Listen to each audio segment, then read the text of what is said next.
Amen. Aujourd'hui, lecture de la paracha Béa Alotera dans le livre Bémidbar au chapitre 11. Le peuple affecta de se plaindre amèrement aux oreilles de Yahweh. Yahweh l'entendit et sa colère s'enflamma. Le feu de Yahweh sévit parmi eux, et déjà il dévorait les dernières lignes du camp. Mais le peuple implora Moshe. Moshe pria Yahweh, et le feu s'affaissa.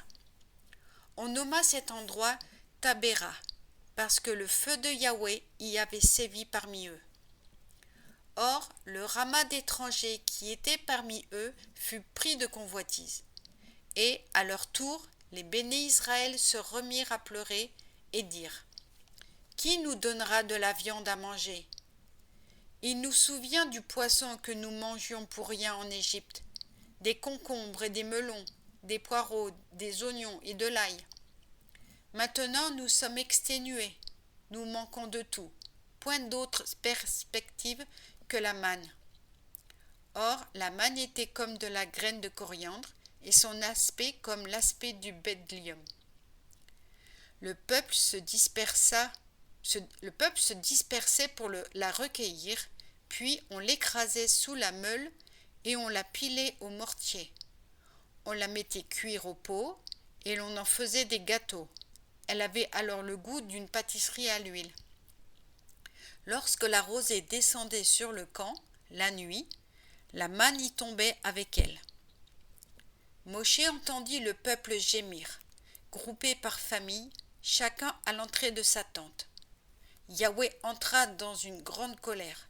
Moshe en fut contristé. Et il dit à Yahweh : Pourquoi as-tu rendu ton serviteur malheureux ? Pourquoi n'ai-je pas trouvé grâce à tes yeux, et m'as-tu imposé le fardeau de tout ce peuple ?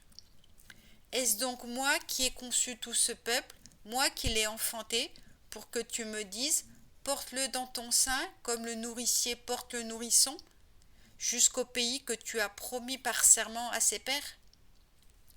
Où trouverai-je de la chair pour tout ce peuple qui m'assaille de ses pleurs en disant : donne-nous de la chair à manger ?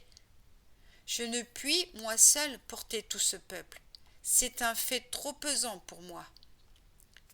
Si tu me destines un tel sort, je te prie, fais-moi plutôt mourir si j'ai trouvé grâce à tes yeux, et que je n'ai plus cette misère en perspective. Yahweh répondit à Moshe : Assemble-moi 70 hommes entre les anciens d'Israël, que tu connaisses pour être des anciens du peuple et ses magistrats. Tu les amèneras devant la tente d'assignation, et là, ils se rangeront près de toi. C'est là que je viendrai te parler, et je retirerai une partie de l'esprit qui est sur toi pour la faire reposer sur eux. Alors ils porteront avec toi la charge du peuple, et tu ne la porteras plus à toi seul. Quant à ce peuple, tu lui diras : Tenez-vous prêts pour demain, vous mangerez de la chair.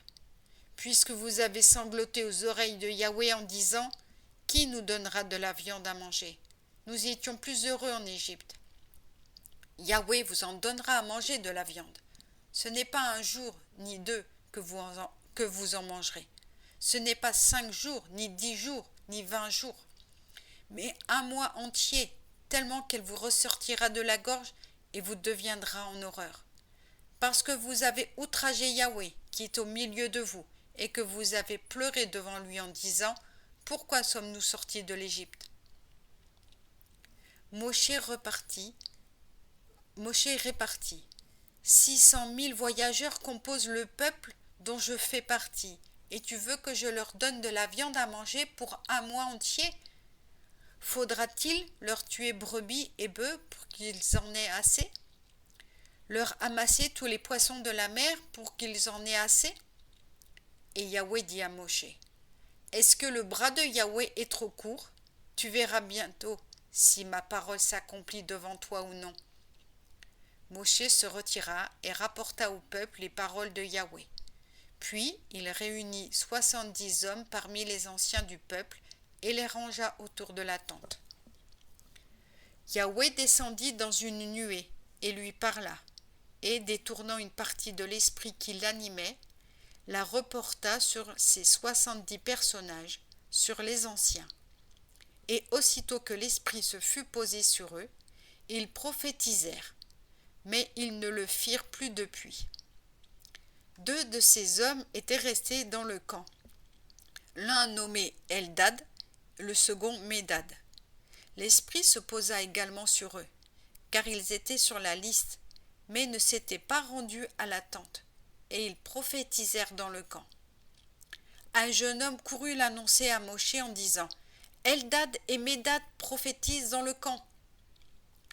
Alors Yahushua, Josué, fils de Nun, serviteur de Moshe depuis sa jeunesse, prit la parole et dit « Mon maître, Moshe, empêche-les. »